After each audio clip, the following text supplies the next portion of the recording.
अगला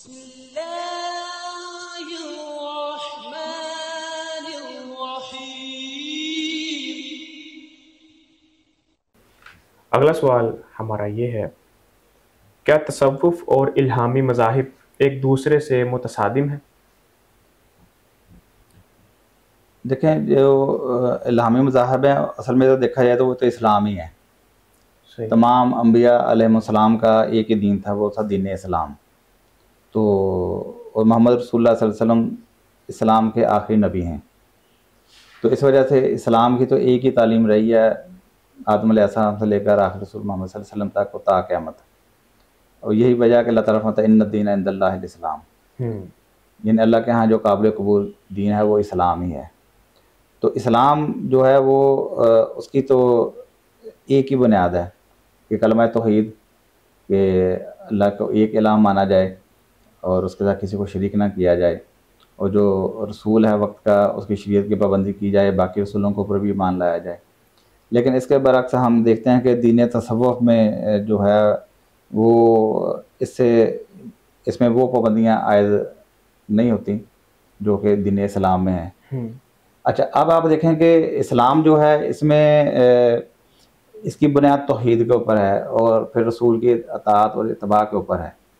इसके बरअक्स आप देखते हैं कि जो तसव्वुफ़ है इसकी बुनियाद इनके अपने कुछ नज़रियात हैं।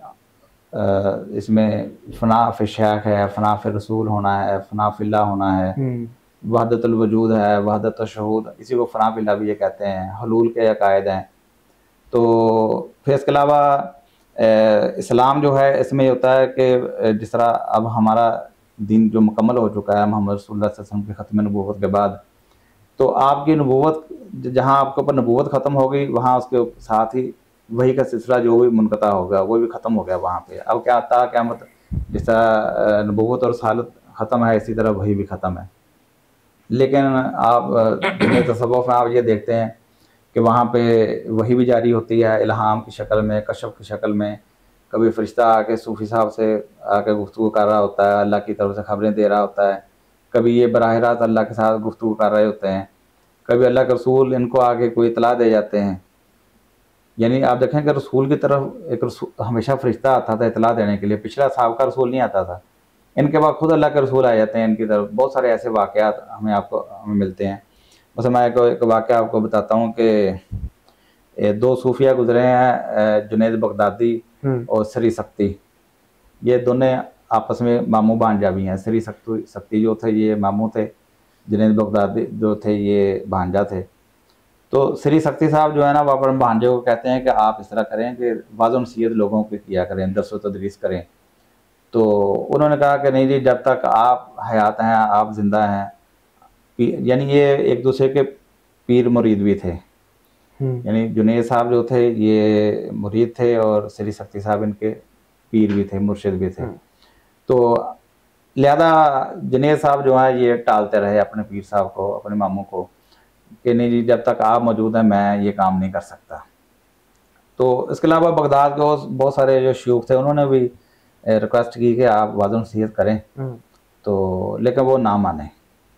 तो एक दिन क्या देखते हैं कि ख्वाब में अल्लाह के रसूल सल्लल्लाहु अलैहि वसल्लम आते हैं और आके इनसे कहते हैं कि देखो भी तुम्हें आम लोगों ने भी कहा, शयूख बगदाद ने भी कहा, यहाँ तक कि तुम्हारे मामू जो हैं, तुम्हारे मुर्शिद हैं, उन्होंने भी कहा कि वाज़ नसीहत करो, तुमने किसी की बात नहीं मानी, लिहाजा अब मैं तुम्हें हुक्म देता हूँ कि अब तुम वाज़ नसीहत किया करो।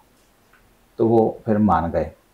अब सुबह जब जागे हैं तो उनके दिल में एक वसवसा आया कि मैं भी कोई चीज़ बन गया हूँ, कि रसूलुल्लाह सल्लल्लाहु अलैहि वसल्लम आके खुद मुझे नसीहत कर रहे हैं कि तुम ये काम करो उनके हुक्म के ऊपर। अब ये बात ज़हन में थी तो इतने में एक शख्स आया, वो सरी सख्ती जो उनके मामू हैं उन्होंने उनको भेजा, पैगाम भेजा कि जाओ जाकर जुनैद से कहो कि देखो जब मैंने कहा तुमने इनकार किया, शयूख बगदाद ने कहा तुमने इनकार किया, बाकी सारे लोगों ने कहा तुमने इनकार किया, तो अब तो रसूलुल्लाह सल्लल्लाहु अलैहि वसल्लम आके तुम्हें हुक्म दे गए हैं, अब तो तुम करोगे ना।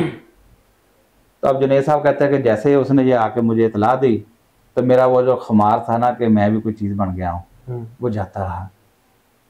कि जी अल्लाह का रसूल मेरे पास आए, और मेरे मामू जो मेरे मुर्शिद हैं उनको पता भी चल गया कि अल्लाह का रसूल मेरे पास आए, ठीक है ना। अच्छा, थोड़े दिनों के बाद जाके उनकी खिदमत में पहुँचे और जाके हैरत का इजहार किया कि आपको किस तरह पता चला कि अल्लाह के रसूल मेरे ख्वाब में आए। तो वो कहने लगे कि देखो, जिस रात तुमने ख्वाब में देखा था ना कि अल्लाह के रसूल आपके ख्वाब में आके आपको हुक्म दे रहे हैं, तो उस रात अल्लाह ताला भी मेरे ख्वाब में आए थे। तो अल्लाह ताला ने मेरे ख्वाब में आके मुझे कहा कि मैंने अल्लाह के रसूल को मैंने अपने रसूल को भेजा है, वो आप उसको जाके ताकीद करेगा, आप देखते हैं वो किस तरह इनकार करता है। तो अब आप देखें कि इस वाक़े के अंदर, ये सूफिया की किताबों के अंदर लिखे सारे वाक़े, कि एक के ख्वाब में अल्लाह ताला आके गुफ्तगू कर रहा है, दूसरे के ख्वाब में आके अल्लाह के रसूल जो है उनको हुक्म दे रहे हैं।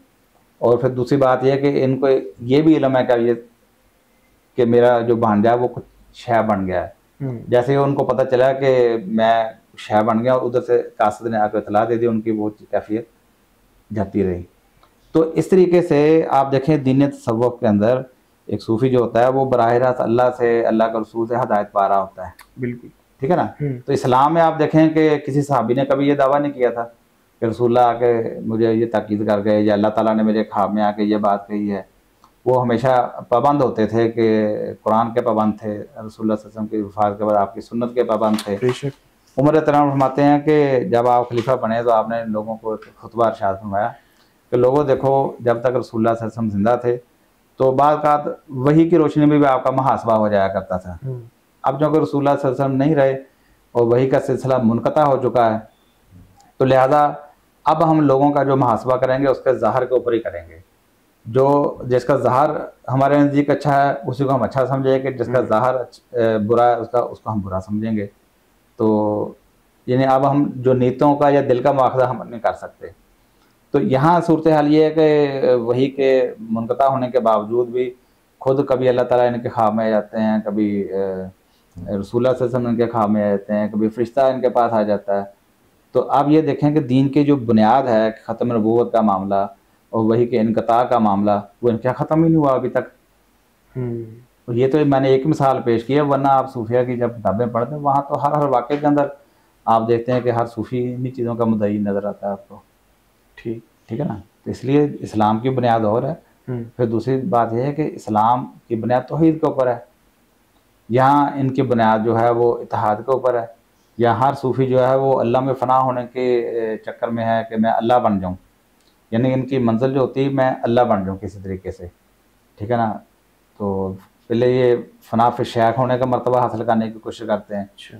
इसको कहते हैं सैर बातन करना, सलूक की मंजिलें। यानी इनमें से हर सूफ़ी अपने आप को सालिक समझता है। सालिक का मतलब होता है मुसाफिर, चलने वाला। ठीक है ना। और उसकी मंजिल क्या होती है? पहली मंजिल ये होती है कि फ़ना फिर शेख होना, कि वो अपने आप को इतनी वो मेहनत करे, इतना वो पीर का कुर्ब हासिल करने की कोशिश करे कि वो अपने आप को किसी तरीके से पीर के मकाम पे ले आए, वो पीर के अंदर, वो शेख के अंदर फ़ना हो जाए। इसी तरह जब ये मंजिल हासिल कर लेते हैं तो फिर वो रियाज़तें, ये बातें, मराक़िब, चिल्ले, वजीफ़े सारे वो करते हैं, अपने आप की नफ्स को, मशक्क़त को अंदर डालते हैं। फिर ये फ़ना फिर रसूल की मंजिल हासिल करने की कोशिश करते हैं कि रसूल के अंदर फ़ना होकर उसके हम मर्तबा होने की कोशिश करते हैं। फिर जब ये भी मंजिल कोई इनमें से कोई हासिल कर लेता है, सलूक की ये मंजिल तय कर लेता है, तो फिर ये फ़ना फिल्लाह होने की मंजिल हासिल करने की कोशिश करते हैं। तो आप ये देखें कि इस्लाम ये कहता है कि ला इलाहा इल्लल्लाह, अल्लाह के अलावा कोई इलाह नहीं। ला शरीका लहू, उसका कोई शरीक नहीं। लम यलिद वलम यूलद, ना वो किसी से है ना उसमें से कोई है। वलम यकुल लहू कुफुवन अहद, उसका कोई हमसर और हमजात भी नहीं है।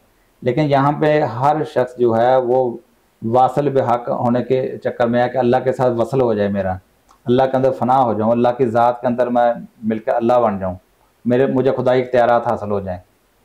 तो यही वजह है कि ये जितने भी आपके सामने जो बड़े बड़े दरबार बने हुए हैं, जिनको दाता, दस्तगीर, गौस, मुश्किल कुशा, फरियाद, गौसुल आज़म कहा जाता है, तो इन्हीं बुनियादों के ऊपर कहा जाता है कि ये वो लोग थे जो अल्लाह की ज़ात के साथ फ़ना होकर ये अल्लाह ही हो चुके थे, इनके पास वो सारे खुदाई इख्तियारात हैं। तो ये सूफ़ी की मंजिल होती है। और इस्लाम क्या कहता है कि अल्लाह के अलावा कोई इलाह नहीं है, कोई उसका हमसर नहीं है, कोई शरीक नहीं है। वही मुश्किल कुशा है, वही फरियाद रस है, वही बारिशें बरसाता है, वही तदबीरें अमर करता है।